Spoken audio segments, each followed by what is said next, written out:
कहा यह जा रहा था कि जो G7 का समिट होने जा रहा है उसके अंदर 6 साल के बाद जो है वो Indian prime minister Narendra Modi ji को नहीं बुलाया गया। इसके ऊपर जी कई लोग जो है वो भारत से भी जश्न मना रहे थे और पाकिस्तान में भी बहुत खुशी मनाई गई थी। लेकिन जी अब हुआ ये कि मोदी जी को कैनेडियन प्राइम मिनिस्टर ने जो है फोन कॉल करके और G7 के लिए जी हाँ उनको इन्वाइट कर लिया, उनको दावत दे दी और मोदी जी जा रहे हैं G7 में। पहले ब्यूरोक्रेटिक लेवल पे बात हो रही थी, फिर ऐसा लग रहा है कि कार्नी जी ने मतलब फोन करके बहुत प्यार से मनाने की कोशिश की है मोदी जी को आने के लिए। इतना स्पेशल इनवाइट क्यों आया? लगता है कि कोई स्ट्रॉन्ग आउटकम आ सकता है इस डिस्कशन के बाद, और स्पेशली जब मोदी और ट्रंप की मुलाकात भी होने जा रही है, कुछ स्ट्रॉन्ग आउटकम आ सकता है इस पर पॉजिटिव।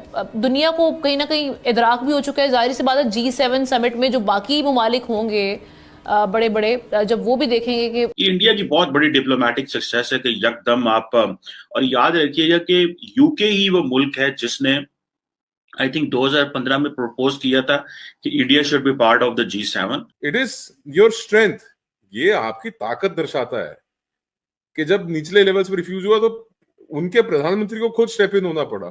और खुद स्टेप इन होने का मतलब यह है कि उन्होंने बहुत से खालिस्तानियों को, बहुत से भारत विरोधियों को अपने इस एक्शन से जवाब दिया है कि मेरे लिए भारत महत्वपूर्ण है। एक न्यूज चल रही थी पीएम मोदी को लेकर और कहा यह जा रहा था कि जो G7 का समिट होने जा रहा है उसके अंदर 6 साल के बाद जो है वो Indian prime minister Narendra Modi ji को नहीं बुलाया गया। इसके ऊपर जी कई लोग जो है वो भारत से भी जश्न मना रहे थे और पाकिस्तान में भी बहुत खुशी मनाई गई थी। और हमारे जैसे जो लोग थे हम थोड़ा सा बैलेंस रखने की कोशिश कर रहे थे, तो हमने कहा भाई अगर इन्विटेशन आ भी जाता तब भी मोदी जी नहीं जाते। लेकिन जी अब हुआ ये कि मोदी जी को कैनेडियन प्राइम मिनिस्टर ने जो है फोन कॉल करके और G7 के लिए जी हाँ उनको इन्वाइट कर लिया, उनको दावत दे दी और मोदी जी जा रहे हैं G7 में। जी हाँ, पहले तो यही कहा जा रहा था कि मोदी जी नहीं जाएंगे और कनाडा से नहीं कहा गया, और कई तरह की जो आप लोग समझते हैं मीम वगैरह बनते हैं सोशल मीडिया पर वो बनाए जा रहे थे। उसके साथ साथ ये भी कहा जा रहा था कि नहीं जाएंगे, अगर इनविटेशन आ भी गया तब भी नहीं जाएंगे। हालांकि ऐसा बहुत कम होता है, इसलिए कि मोदी जी तो पाकिस्तान भी आ गए थे बिना इन्विटेशन के, आप लोग तो जानते ही। हम तो अभी तक बता बता के हमारे गले सूख गए कि जी मोदी जी को इन्वाइट नहीं किया गया था नवाज शरीफ साहब की 89 की शादी में, लेकिन मोदी जी आए थे, बिरयानी भी खाई थी, साड़ी भी देकर गए थे, और साड़ी के बाद उन्होंने ऑपरेशन सिंदूर भी कर दिया। ये भी एक बात है कि जब वो आए थे खैर उससे बहुत टाइम के बाद उन्होंने ऑपरेशन सिंदूर किया है, मगर खैर मोदी जी ने वो भी कर गुजरे। तो अब कहा यह जा रहा था कि जी कनाडा नहीं जाएंगे, कनाडा अगर इनविटेशन दे भी देगा तब भी नहीं जाएंगे। वैसे तो इनविटेशन आया कोई नहीं है और बार बार तरह तरह की बातें की जा रही थी। पाकिस्तान में भी एक तरह का सब्जेक्ट ट्रोलिंग चल रही थी वहां पर भारत की, और भारत के अपने अंदर से भी कई लोग जो है वो कुछ इसी किस्म की बातें कर रहे थे कि हाँ जी अब तो कोई बुला नहीं रहा है और इनविटेशन नहीं आ रहे। तो अब यकीनन वो तमाम लोग जो है अब ये सोच रहे होंगे कि अब क्या करें।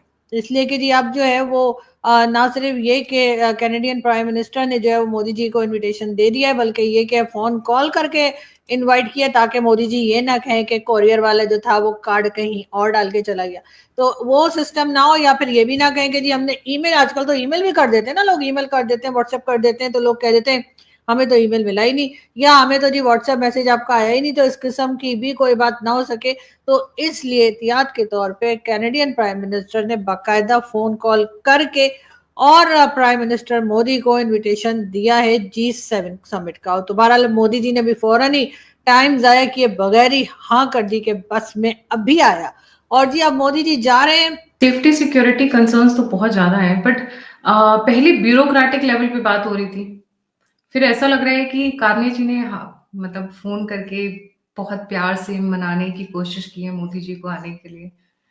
And G7, see we are at an observer status G7, हाँ राइट?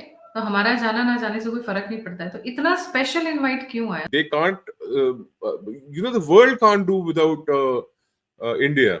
ये जब मोदी जी बाहर जाते हैं तो ही सेज कि मैं 140 करोड़ भारतवासियों को रिप्रेजेंट कर रहा हूं। मेरी शक्ति नहीं है, ये 140 करोड़ भारतवासियों की शक्ति है। तो ये 140 करोड़ भारतीयों की शक्ति है कि जो दे वर कंपेल्ड, मतलब वो मजबूर हुए कि उनको बुलाना हुआ, और उनको हेड ऑफ स्टेट लेवल पे जाना पड़ा, क्योंकि निचले डिप्लोमेटिक लेवल के ऊपर या ब्यूरोक्रेटिक चैनल से it was not working out, so they had to eventually go. और आप वो जो टाइमिंग है जिस वक्त मोदी जी ने ट्वीट किया है, अगर आप रियलाइज करेंगे तो उस वक्त कनाडा में अभी दिन चढ़ा भी नहीं था ढंग से। कैनेडियंस तो शायद अभी अपने बिस्तरे में थे, सो के उठे भी नहीं होंगे अगर आप टाइम को उस तरीके से मैच करें तो। So that is how early the prime minister of Canada got up and he made that phone call to Modi ji. How is it going to benefit India? जाना तो एक बात हो गई, हमारे लिए क्या फ्रूटफुल है, and why should we put our time into it? No Gayatri, हर एक चीज आप don't start to think and behave like Trump please. आप ट्रम्प की तरह मत करो। हर एक चीज धंधे के लिए नहीं होती, नॉट एवरीथिंग इज फॉर धंधा। It is global positioning, it is your strength. ये आपकी ताकत दर्शाता है कि जब निचले लेवल्स पर रिफ्यूज हुआ तो उनके प्रधानमंत्री को खुद स्टेप इन होना पड़ा। और खुद स्टेप इन होने का मतलब यह है कि उन्होंने बहुत से खालिस्तानियों को, बहुत से भारत विरोधियों को अपने इस एक्शन से जवाब दिया है कि मेरे लिए भारत महत्वपूर्ण है, मेरे लिए मोदी महत्वपूर्ण है, मेरे लिए 140 करोड़ भारतवासी महत्वपूर्ण है।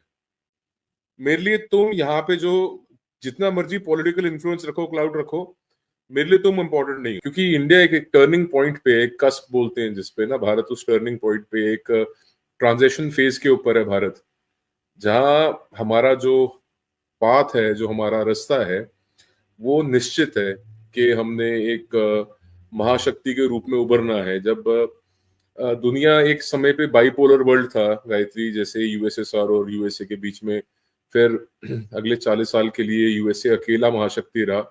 अब वो पोलैरिटी फिर चेंज हो रही है, और ये पोलैरिटी अब मैं समझता हूँ कि रीजनल पावर्स के अंदर से निकल के आएगी। तो मेरा कंसर्न भी है, और ये हो सकता है कि मैं थोड़ा सा ओवर एक्सप्रेसिव हो रहा हूँ अपने कंसर्न को लेके, बट प्रधानमंत्री मोदी भारत के लिए बहुत बड़ा एसेट है।